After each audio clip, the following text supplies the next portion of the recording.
ዛሬ በአዲስ አበባ ፖሊስ ታሪክ ስር ነቀል የተቋም ግንባታ የተበሰረበት ዕለት ነው። በአንድ ቀን 30 ፕሮጀክቶችን መርቀን ለአገልግሎት ይፋ ማድረግ እጅግ በጣም ስር ነቀል ለውጥ ለመሆኑ ማሳያ ነው። በተለይም ከለውጡ በፊት አነጣጥረን ካየነው ይህንን የመሳሰሉ የፖሊስ መምሪያ አልነበረንም። በክራይም በማይመች ሁኔታ ውስጥ የሚገኙ የፖሊስ ካምፖች እንዲሁም ፖሊስ ጣቢያዎችን ማስታወስ ተገቢ ይሆናል።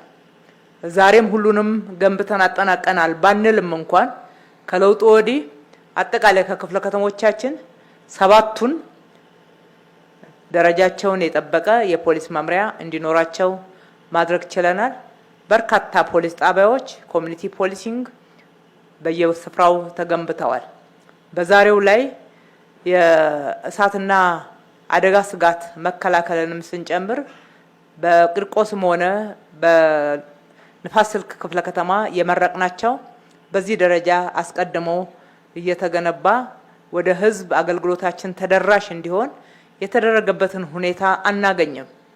ይህንን ያደረግንበት ዋናው ትኩረታችን ሕዝባችንን በታማኝነት በቅንነት በትጋት ለማገልገል አዲስ አበባን ደረጃዋን በሚመጥን ስሟን በሚመጥን ደረጃ የምታገለግል በዛ ደረጃ ተቋማቶቿ የተገነቡ ጠንካራ ተቋማት እንዲሆኑ ባለን ትልቅ ቁርጠኝነት ነው።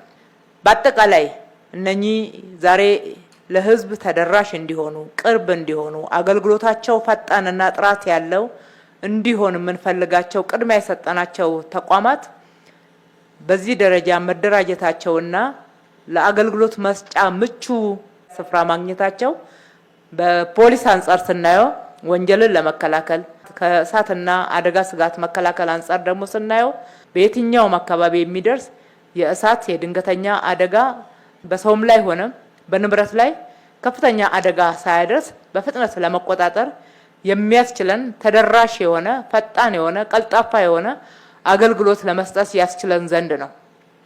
በጥቅሉ ከተማ አስተዳደሩ እየሰራ ያለው ስራ በለውጡ መንግስት እሳቤ የታዩ የተቃኙ ከሀገራዊ ራዕይ የተቀዱ ትልቅ ከተማችንን ለመለወጥ ያለንን ፍላጎት መሰረት ያደረጉ ናቸው።